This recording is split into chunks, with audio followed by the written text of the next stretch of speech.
O confronto entre Israel e Palestina é uma das disputas mais longas e intrincadas do contexto contemporâneo. Muitas palavras difíceis, né?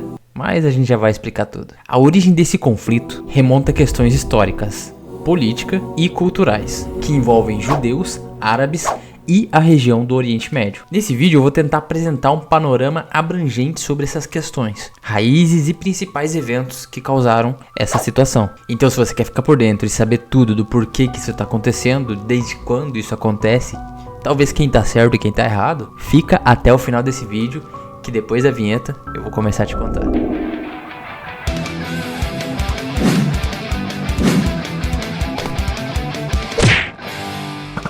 Arqueiro cósmico. A região da Palestina tem uma longa história de ocupação humana. Os primeiros povos conhecidos a habitar essa região são os cananeus, um grupo de povos semitas que estabeleceu uma civilização na área por volta de 3000 a.C.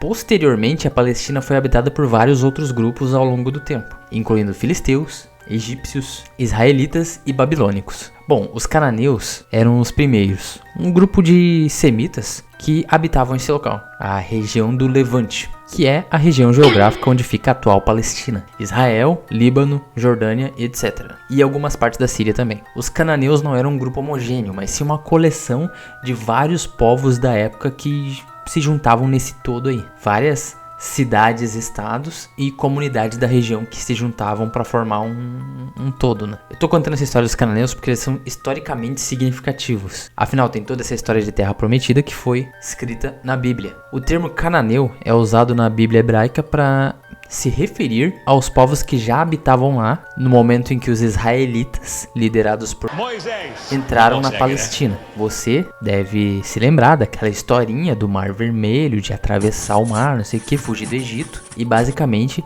essa história, ela aconteceu, tá? O povo de Israel que estava lá no Egito, ele migrou, né, fugiu do Egito e migrou para a Palestina, onde seria sua terra prometida, né, etc. Não vamos entrar nesse quesito religioso, mas eles migraram do Egito para a Palestina. Chegando lá, quem estava lá eram os cananeus. E daí o povo israelita teve que lidar com esses caras, né, para conquistar aquela parte. Algo que é muito normal historicamente, todos os povos, né, Roma e tal, etc. Todo mundo sempre conquistou os lugares meio que por força militar, né? Até aí tudo bem. As cidades dos cananeus que já existiam na época eram Jericó, entre outras, e a mais famosa, Jerusalém. No entanto, hoje em dia, a Palestina é historicamente mais associada aos israelitas, os hebreus que fugiram lá do Egito, que estabeleceram lá o reino de Israel e o reino de Judá. Isso por volta de 1200 a.C. A cidade de Jerusalém, que fica ali na Palestina, tem um significado muito forte para os judeus, muçulmanos e cristãos em geral. Como você pode ter visto, todos esses povos aí, eles têm suas histórias ligadas, né?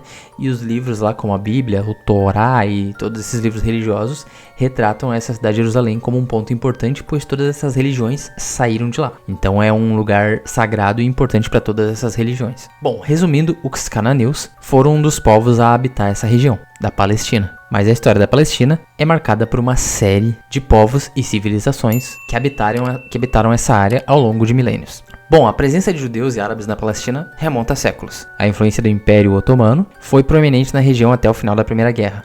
Para quem não sabe, o Império Otomano, também conhecido como Império Turco-Otomano, foi um dos maiores impérios da história, que já existiu. Eles existiram por muito tempo, existiram por cerca de 600 anos. Sua capital, Constantinopla, é atualmente Istambul, na Turquia. Eles eram uma superpotência que se estendia por várias regiões, incluindo a Europa, Ásia e África. Durante a Primeira Guerra Mundial, eles se aliaram com uma galerinha meio errada aí, que incluíam a Alemanha e a Áustria-Hungria. E após o fim da Primeira Guerra, né, com a vitória da Inglaterra e a queda do Império Otomano, a Liga das Nações concedeu o mandato da Palestina para o Império Britânico. Então eu tive que explicar essa historinha de guerra toda para vocês, para contextualizar vocês que naquela época, final da Primeira Guerra ali, por volta de 1915 ali por aí, quem mandava na Palestina eram os britânicos por terem vencido a guerra e pegado todo esse território que seria antes do Império Otomano, que tinha anexado todas essas outras culturas ali.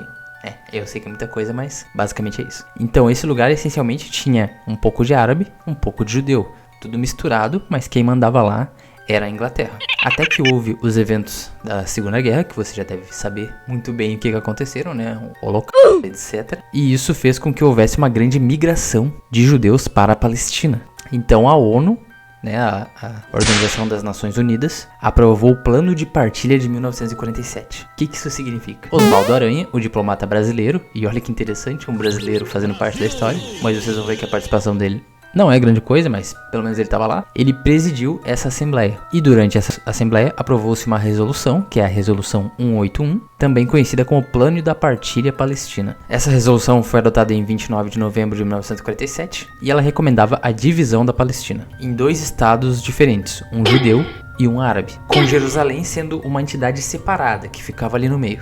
Ficaria ali no meio, não seria de ninguém, teria controle internacional, ou seja, não seria terra de ninguém.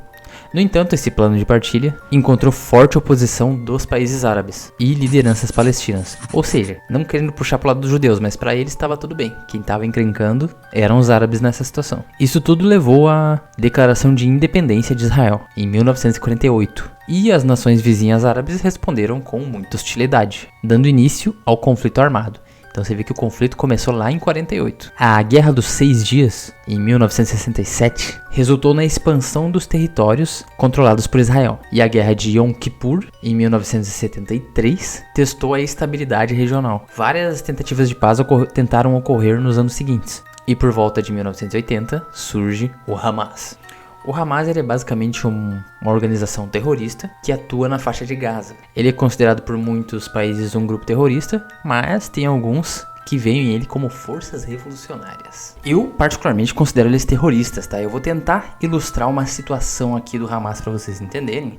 É difícil ilustrar isso no YouTube, mas eu vou tentar com uma didática bem interessante, tá? Isso aqui é um bebê de Lego, né? Bem bonitinho, ó. É um bebê Lego, tá? Tinham vários desses lá na Palestina, no início do mês de outubro de 2023. O que uns caras do Hamas fizeram foi tirar essa pecinha aqui de vários deles, tá? Essa pecinha aqui, ó. O que o Hamas fez foi tirar essa pecinha aqui de vários desses bonecos de Lego. A diferença é que eles não eram feitos de Legos, né? Eles eram feitos só de judeus mesmo, israelitas.